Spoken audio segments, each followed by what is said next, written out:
সকলোকে মোৰ চেনেললৈ পুনৰ এবাৰ স্বাগতম জনাইছো। আজি মই তেল পিঠা বনাম আৰু ভিডিওটো ভাল লাগিলে শেষত এটা লাইক কৰি দিব আৰু মোৰ চেনেলটো সাবস্ক্ৰাইব কৰি বেল আইকনটো বজাই দিব। তেনেহলে বলকচোন চাও। তেল পিঠা বনাবৰ বাবে মই 2 গিলাচ চাউল তিয়াই থৈছিলো। পানীখিনি যোৱাৰ পাছত মিক্সিত মই চাউলখিনি গুড়া বনাই লৈছো। তাৰে পাছত মই কাটি লোৱা 1 কাপ গুড় পানীৰে উতলাই লৈছো।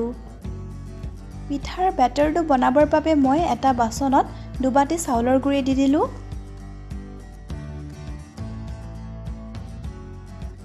সোৱাদ অনুযায়ী নিমখ দিছো। তাৰে পাছত মই উতলাই লোৱা গুড়খিনি অলপ অলপকৈ দি ভিডিওটোত দেখুৱাৰ ধৰণে ভালদৰে সানি লম।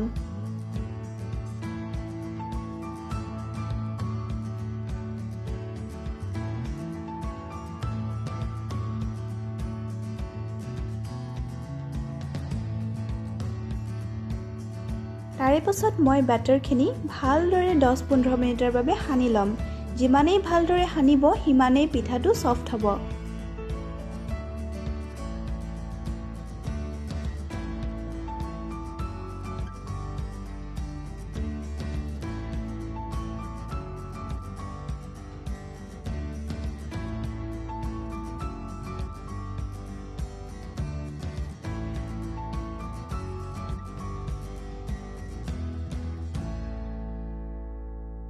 অলপ সময়ৰ পাছতেই আপোনালোকে দেখিছে মোৰ বেটাৰটো অকনমান ডাঠ হৈছে।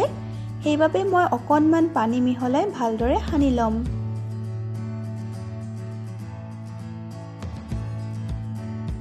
এয়া চাওক মোৰ বেটাৰটো ভালদৰে সানা হৈ গ'ল। ভিডিওটোত দেখুৱাৰ ধৰণে আপোনালোকেও সানি ল'ব। তাৰে পাছত মই ঢাকন মাৰি 1 ঘণ্টাৰ বাবে থৈ দিম। 1 ঘণ্টাৰ পাছতে এয়া চাওকচোন মোৰ বেটাৰটো একেবাৰে ৰেডি হৈ গৈছে। এতিয়া মই এখন-এখনকৈ গোটেইকেইটা পিঠা বনাই যাম। কেৰাহীখন গৰম হোৱাত মই ইয়াতে 2 কাপ ৰিফাইন অইল দি দিছো। তাৰে পাছত তেলখিনি গৰম হ'বলৈ দিম। এয়া চাওকচোন মোৰ তেলখিনি ভালদৰে গৰম হৈ গৈছে। মই ইয়াতে এবাৰ চেক কৰি চালো।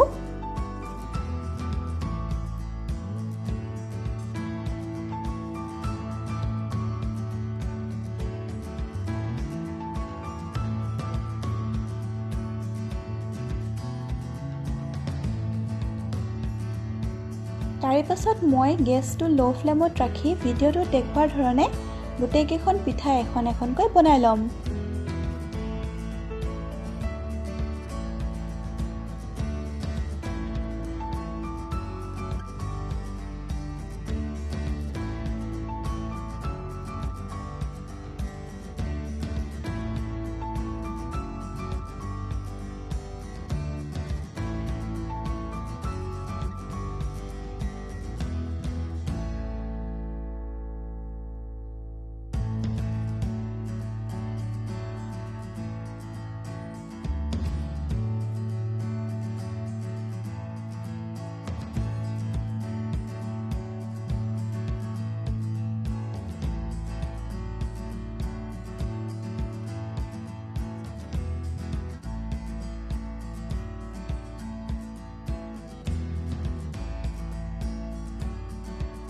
মোৰ গোটেইকেইটা পিঠা বনোৱা হৈ গ'ল।